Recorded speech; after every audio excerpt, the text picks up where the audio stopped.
So in today's gospel, we have this moment where a storm has come up and the disciples are on the lake and they're in their boat and they're scared and they scream out to Jesus and Jesus calms the storm.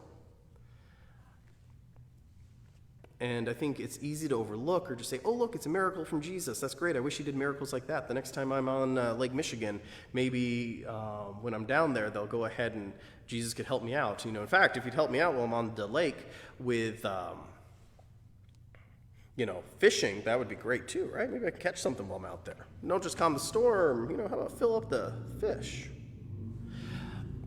And it's easy to go there. I think it misses the sort of broader thing. And the broader thing is this. We all have lived through storms. We all live through storms. In both the very literal sense and in the very figurative sense. So like in the very literal sense, I've lived through a lot of storms. I've lived through 3 hurricanes in my life.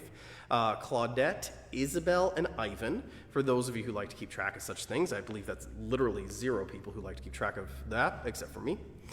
But been through those. And the weird thing about hurricanes is this. If you've never been in one, it is this slow speed, hurry up and wait game at the beginning, right? Because days out, they're like, well, we think the cone of projection might get us here or there or whatever. And you're sitting there going, should I leave? Should I stay? What is my emergency management telling me to do?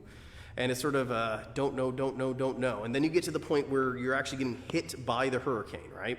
So stage 1 is just like, get ready, listen to your emergency folks, which, by the way, listening to the emergency folks and doing what they say is always a good idea in a hurricane or any severe storm. There's my plug for the National Weather Service.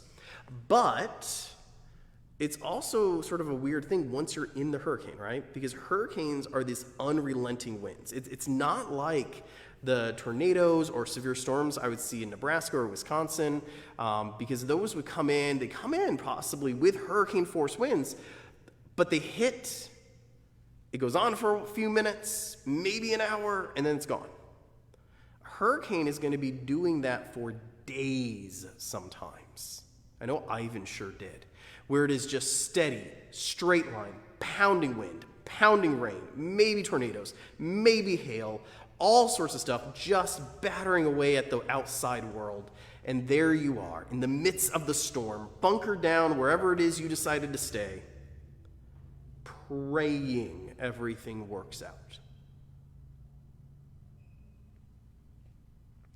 And I think for most folks, we get that moment, right? Because most of us have been in that moment where, again, whether or not it's actually a physical storm or just a storm of our life, where everything is sort of at the climax of chaos and awfulness and horribleness, and we just sort of bunker down and try to ride out what's going on.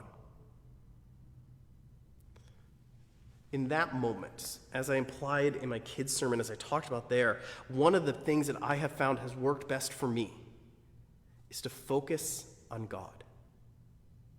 And while everyone's spirituality, focusing on God, looks different, whether or not it is praying in front of a statue or a symbol, whether or not it is saying a mantra, or it is coloring, or it is yoga, or whatever, find that way in that moment of chaos to focus on the divine.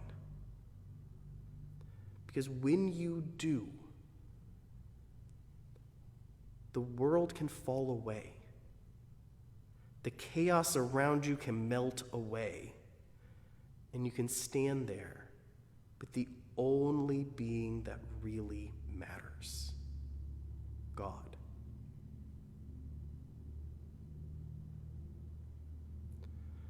But here's the thing.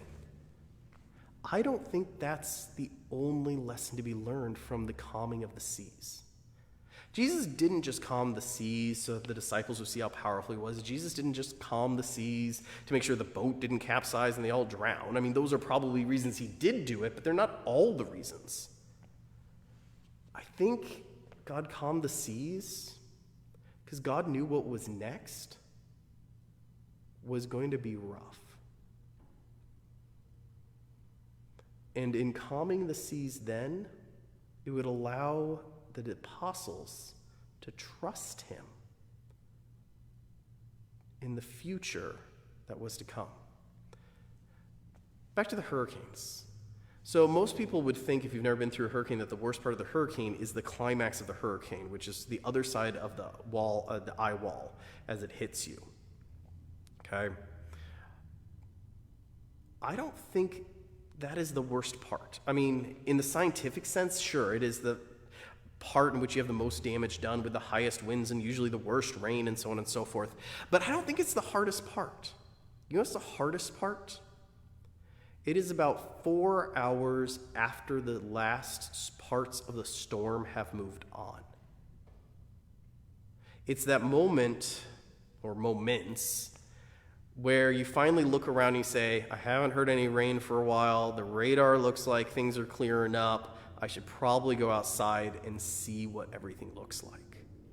Now this, by the way, does very much exist. This moment does very much exist, whether or not you're talking hurricanes or, a really bad severe storm or a tornado or something.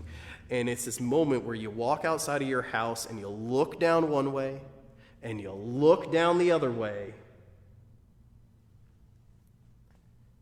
and you see what made it. Or in the most tragic cases, who. That cleanup, that can take days and weeks, months, even years to restore a town or a neighborhood back to what it was, to realize that maybe what it was can be no more, maybe a newer, brighter future is ahead of them. Those days and weeks when a community is facing those sorts of decisions, those are often the hardest. Those are the ones where it's really easy to not understand where your close friend is coming from, where it's really easy for community to break down, where it's really easy to blame each other for things that was nobody's fault. Nature is nature, and nature will do what nature does. But it is in that moment that it is most critical that we step back, we look forward towards Christ, and we say, God, use me as an instrument.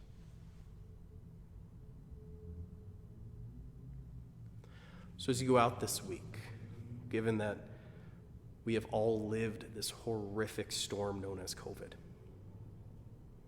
and the storm is beginning to lift, and we're all going to eventually come out from our houses and look down one street and down the other, take a minute this week and ask God, how can you use me as an instrument of your love, mercy, compassion, and grace?